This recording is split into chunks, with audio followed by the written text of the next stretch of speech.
ان 20 سالوں میں وہ پہلی بار یہاں آیا تھا۔ اسے دیکھ کر سب لوگ ٹھٹک گئے تھے۔ ہر دل میں ایک دھڑکا سا لگا تھا کہ آخر سیار اب کس لیے واپس آیا تھا۔ اس کے 1 مہینہ گزر چکا تھا اور یہاں سحرش کی دوست نایاب بھی موجود تھی۔ وہ یہی کہنے آئی تھی کہ یا تو میں اپنی دوست کو یہاں سے واپس لے کر جاؤں گی یا پھر اس کے شوہر کو اس بات پر راضی کروں گی کہ وہ کم از کم اس سال اسے پڑھنے دے۔ لیکن اس سے پہلے کہ وہ یہاں آ چکا تھا اور اسے بات کرنے کی نوبت تک نہ آئی تھی، اس نے سحرش کا ہاتھ اس گھر کی دہلیز پر چھوڑا اور خود آگے بڑھتے ہوئے کہنے لگا کہ میں جانتا ہوں اس گھر سے میرا تعلقات کبھی اچھے نہیں رہے، لیکن آج میں اس قصاص کی لعنت کو ختم کرتا ہوں۔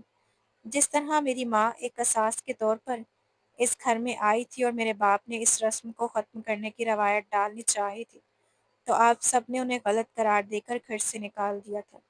ایک طرف بابا کو چچا کے باہر جانے پر اعتراض تھا اور دوسری طرف چچا کو بابا کے ماما کے ساتھ تعلقات بہتر کرنے پر اعتراض تھا، اور یہی وجہ اس خاندان کے ٹوٹنے کا سبب بنی تھی۔ آج جب آپ کی بیٹی میرے گھر بنی بن کر آئی ہے تو شاید اب آپ کو احساس ہوا نا، آج آپ کی حالت دیکھنے کے قابل تھی۔ میں اس لعنت کو ہمیشہ کے لیے ختم کرنا چاہتا ہوں۔ کسی ایک کی سزا کوئی دوسرا کیوں بھگتے گا؟ اور آخر کب تک ہماری عورتیں ہمارے مردوں کے گناہوں اور فیصلوں کی قیمت ادا کرتی رہیں؟ رہی بات سحرش کی، تو وہ میرے بچپن کی منگیتر تھی۔ اسے چھوڑ دینا میرے لیے کبھی ممکن ہی نہ تھا، اس لیے میں نے قصاص کے بدلے میں اسے مانگا تھا۔ اب وہ میری بیوی بن چکی ہے اور اس نے اس حقیقت کو دل سے قبول کر لیا ہے۔ میں آج اسے آپ سب کے سامنے واپس لایا ہوں تاکہ آپ سب کو یہ باور کروا سکوں کہ اس گاؤں میں اب کبھی بھی قصاص کی یہ ظالمانہ رسم پروان نہیں چڑھے گی۔ جو اذیت میری ماں نے سہی، وہ میں کسی اور عورت کی قسمت میں نہیں بننے دوں گا۔ اور اگر آپ لوگوں کو قصاص نہیں چاہیے تو آپ کی بیٹی آپ کو مبارک ہو۔ یہ کہہ کر وہ واپس جانے کے لیے مڑا ہی تھا کہ سحرش نے اسے روک لیا تھا، کیونکہ اب وہ اسے خود سے دور نہیں کر جانے دے سکتی تھی۔ وہ اس کا شوہر تھا اور اب وہ تمام حقیقت جان چکی تھی۔ سحرش کے اس فیصلے پر وہاں موجود سب لوگ مسکرا اٹھے تھے اور ہر کسی کے دل میں اس کے لیے عزت اور فخر بڑھ گیا تھا۔ بعد ازاں جب سحرش نے اپنی پڑھائی مکمل کرنے کی خواہش ظاہر کی تو وہ فوراً مان گیا۔ اس نے نہ صرف سحرش کو ڈاکٹر بنوایا بلکہ گاؤں میں اس کے لیے ایک ہسپتال بھی تعمیر کروایا۔